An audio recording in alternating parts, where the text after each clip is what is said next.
Hola, soy Carlos Calaz, profesor y monitor de este curso, y vamos a hacer un pequeño taller práctico, muy corto, donde hablaremos de todos aquellos aspectos que vimos en la clase de generalidades de los ventiladores mecánicos.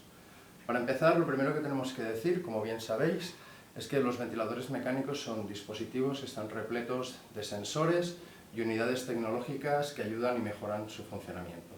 Por ello, básicamente sabemos que hay diferentes modelos neumáticos, desde modelos extremadamente antiguos que funcionan internamente por un sistema de regulación Venturi, exactamente igual que las mascarillas de oxígeno.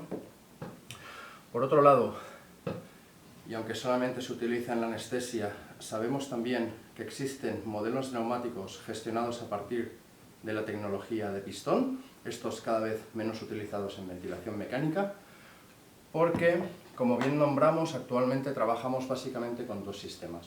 Por un lado, los sistemas de turbina, como este equipo. En el interior, en esta unidad de aquí,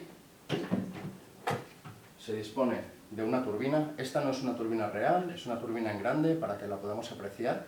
Normalmente las turbinas son extraordinariamente pequeñas, están alojadas en el interior y lo que hacen es aumentar y acelerar la dinámica de funcionamiento de esta pieza para amoldarse a las necesidades tanto del paciente como de las fugas que puedan gestionarse.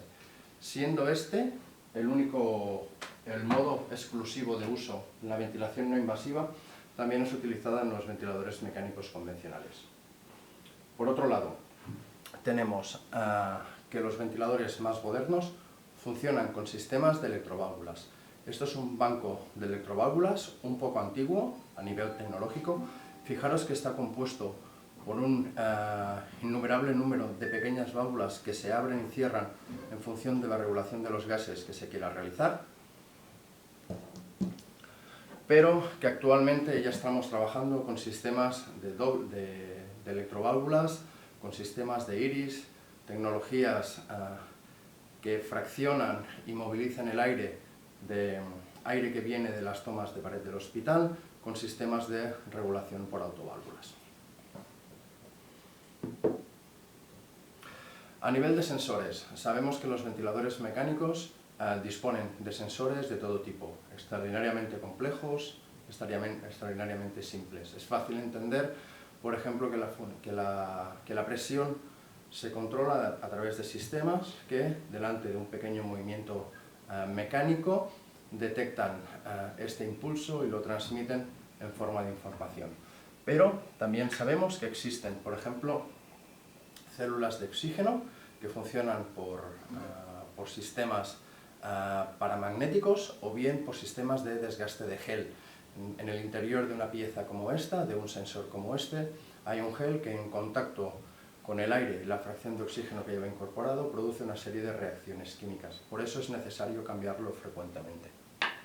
Este que hemos visto no es el único modelo, no es un modelo exclusivo. Hay modelos incluso de tamaños muchísimo menores y con diversas formas y tamaños en su comercialización. También sabemos que los ventiladores mecánicos, especialmente para la regulación del flujo, pueden necesitar de sistemas de anemometría.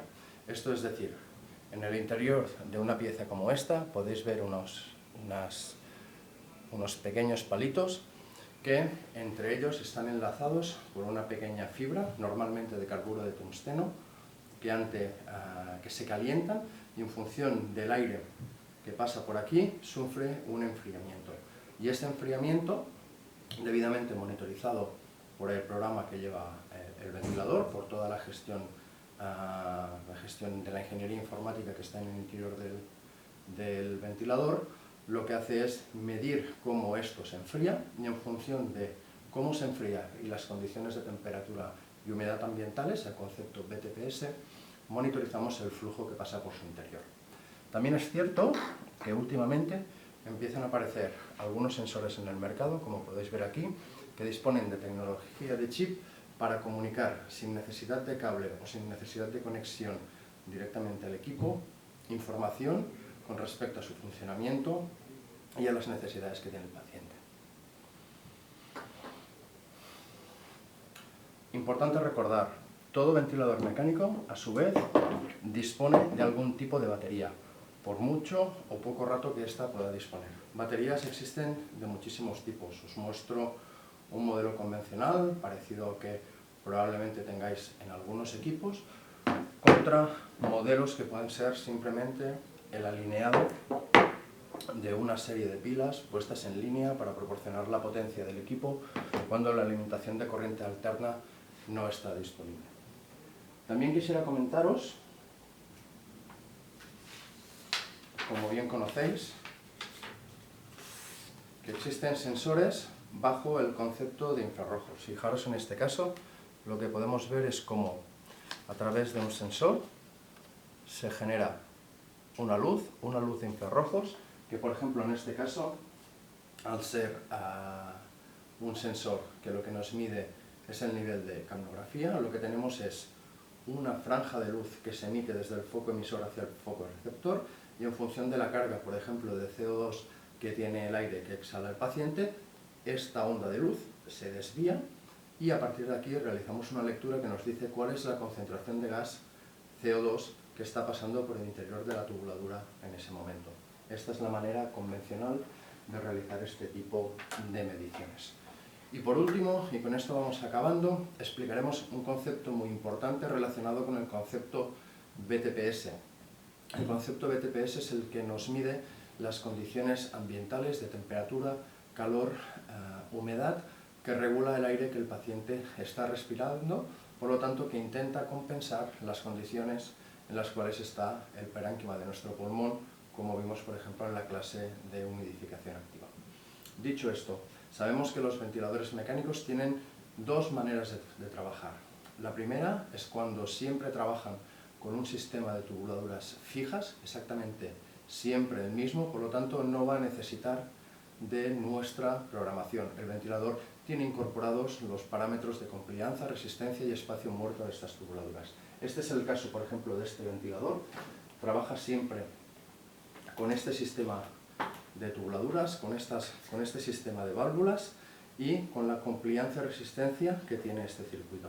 Al tener estos parámetros internamente integrados en el algoritmo de trabajo del ventilador, no necesitamos ni calibrar ni hacer una puesta a punto. Simplemente, como es el caso, lo que vemos es que al inicio de la ventilación, el ventilador nos pide con qué tubuladuras vamos a trabajar. Por lo tanto, el proceso de calibrado y de ajuste del ventilador es absolutamente innecesario. Esto también sucede, por ejemplo, muy frecuentemente en los ventiladores de ventilación no invasiva. Trabajamos con unas tubuladuras a unas condiciones de complianza y resistencia previamente establecidas por el fabricante. Estas condiciones están integradas en el interior del ventilador y en este caso en concreto además disponemos de algún tipo de sistema que gestiona las fugas. Toda esta información condicionada al flujo y a la demanda inspiratoria del paciente está debidamente integrada y gestionada. La pregunta que nos debemos realizar en este momento es ¿qué sucede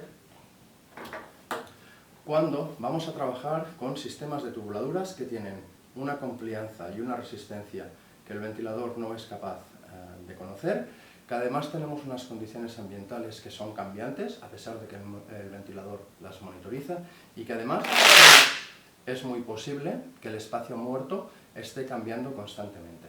En este caso, lo que nos veremos obligados es a realizar una prueba de chequeo. Vamos a verla.